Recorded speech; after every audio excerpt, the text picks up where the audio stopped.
Hey there, I'm Bill Boudreau and welcome to another Genesis Models kit review. Now, I apologize for the cement walls and the plumbing in the background, but we're down here in my workshop, and that's because we're going to be doing an advanced inbox review of this Tanmodel T-33 shooting star. Now, when I saw this kit, I really didn't know anything about Tanmodels. So in my research, I found out that they claim to be really the only plastic kit manufacturer in Turkey. So that's pretty cool right there. They do tout quality, so I think that that's probably the primary driver as to why, we want to do an advanced inbox review for this kit. They don't have a lot of kits under their belt. They have this one, they have a Thunder Flash, they have a Buccaneer as well. They do have some other projects that are currently under development too, so I think this is probably a good time early on in their tenure as a kit manufacturer to really take a close look at one of their kits. So let's go ahead and take a look here. Alright, I do like this box here. Really nice glossy box, nice box art as well. Good little hologram sticker there.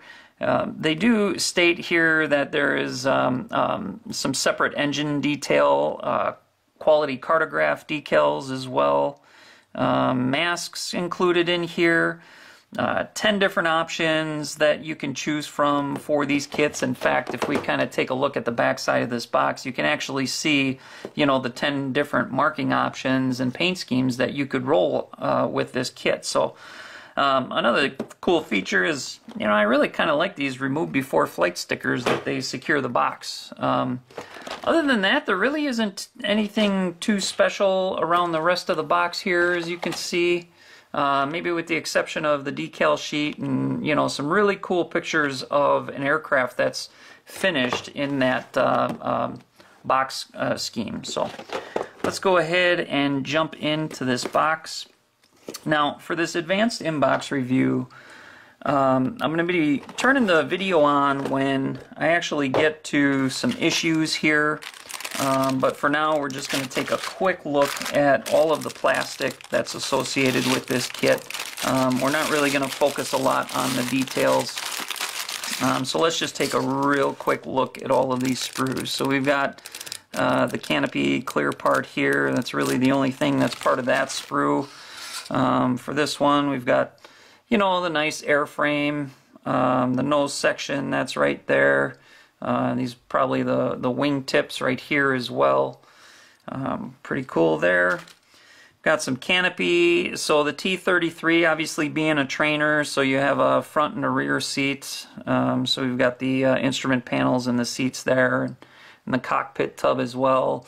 And I think once we get this built up, we'll actually turn the camera on regardless if we have any fit issues or not, and we'll really see what kind of detail is in here.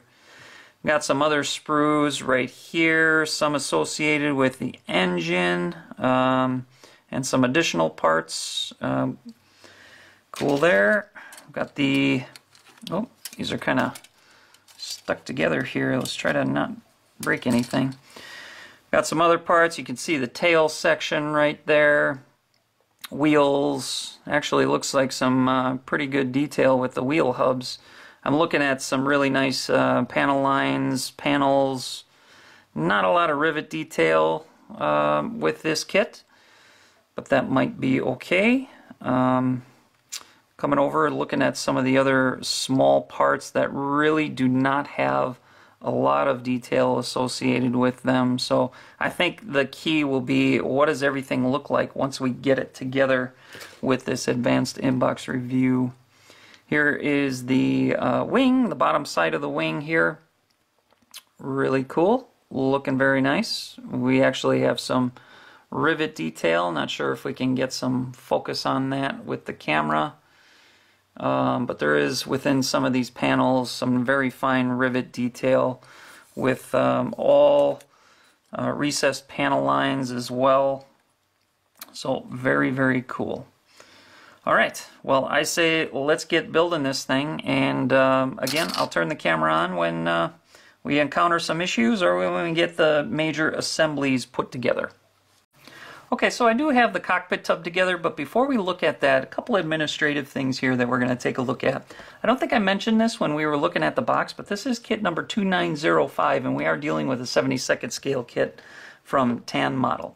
So let's take a quick look at this decal sheet. Obviously, what you can expect from cartograph decals should be precision, right? And looking at this sheet, you can see it's very well organized with the 10 different configurations that you can go with.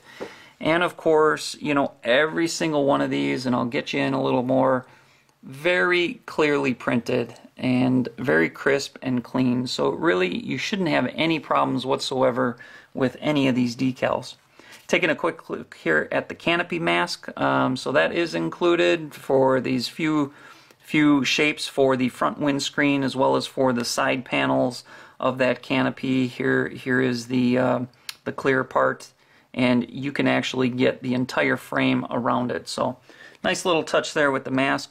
Now let's take a quick look at this book. We're not going to focus too much time on it, but let me bring you in a little bit here. So starting off there with that cockpit tub, and then moving on over to the other fuselage parts, the forward fuselage halves going in together. Coming over here, we've got the wing assembly and those tip tanks. A lot of detail parts for that engine assembly. Air brakes, of course, nose gear, and then everything going together for the rest of that fuselage right here. Now note here, we've got the empennage assembly going together. So when we come over to this next page, you can actually see that you then have a dolly cart that's being assembled. So you can build this aircraft with that empennage assembly detached from it, exposing that entire engine and the detail parts for that engine. So really cool feature there. Otherwise, what you can do is, of course, you can just reattach that empennage to the actual forward fuselage for a complete aircraft. So a little choice that you can choose from there. Nice little feature. And then, of course, the rest of this book, let me just kind of zoom out here a little bit. You can see all of the painting configurations for it. A lot of different World Air Forces that you can choose from, all different paint schemes, you know, from natural metal finishes all the way through to even, you know, some of these other ones here that are more camouflage in nature and have that sky gray type color to them. So very cool to be able to choose whichever one that you want to go with. Alright, so let's take a look at that cockpit tub. We're going to kind of bring it in over here.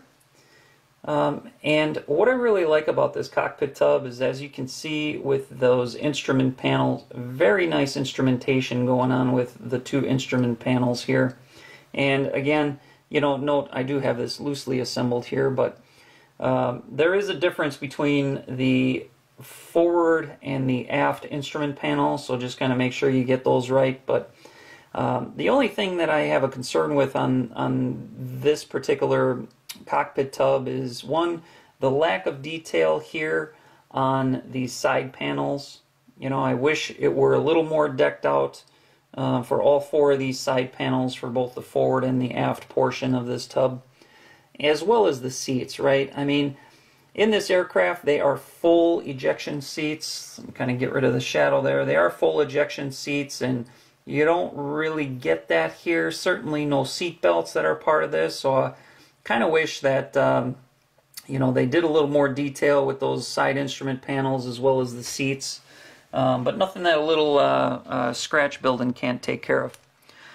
So one of the main things that I want to kind of point out with this is not necessarily a bad part to the kit. These are the forward fuselage halves right here, and I really want to point out the very nice seam lines that you get when you put these two together. So I already have the nose gear bay glued in there, and on both of these parts you have a lot of locating pins here, here, here, and then also too there are a couple down here for the nose landing gear bay. So you get this together and you kind of put them there, get all your locating pins put together, and when you really kind of compress these assemblies, you can really see they have some very nice seam lines right there, both for this aft part right here, as well as when you squeeze that nose together, you really can't tell anything is there from a seam line perspective. And as you can tell, I left some of the knobs here from the sprue, right? I didn't sand them off, I didn't scrape them off. They're still there. So when you get these two parts together, you know, nothing is really interfering. And even with this bulkhead piece right here, this bulkhead piece is actually notched to be able to fit in only one way. So when you get that positioned in there, sometimes these bulkhead pieces cause those seam lines to become more pronounced.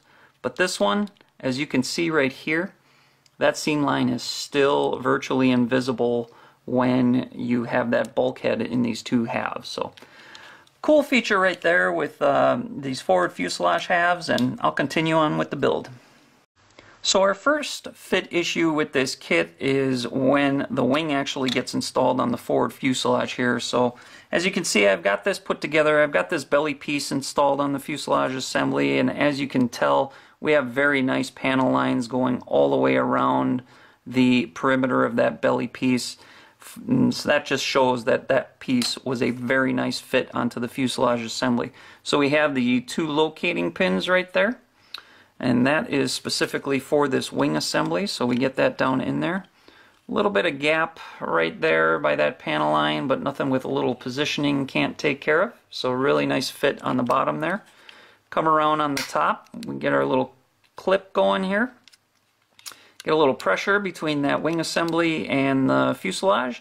And what you have on this left wing here is a very nice transition, a little bit of shadow going on there, very nice transition between the fillet and the wing itself, the upper camber of that wing. So very nice fit all the way along that seam line. But when you come over here to the right wing, you actually see a prominent step up all the way over here, especially here in the middle camber of the wing. The reason for that is because as we're looking at the left wing here, that is actually a very nice fit. There is no gap between this upper wheel well bay and the upper camber of that wing. So no gap in between here, but when you get this over to the right wing, you actually see a fairly significant gap, and that gap is actually about the size of that step up. So nothing, a little bit of, I'm using a clothespin here. We get a clothespin down on there, you can actually see that gap close, just like that. So what I'm going to do is I'm going to get some Mr. Cement S. Has a little more capillary action with that. So we're just going to get some Mr. Cement S down there and make sure that that upper camber stays down. And I'm going to let this dry, and we'll get this put on the model, and I'll show you how this fix actually resolves that issue with that step up. So I'm Bill Boudreau, this is Genesis Models, and stay tuned for part 2 of this advanced inbox review of Tanmodel's T-33 trainer.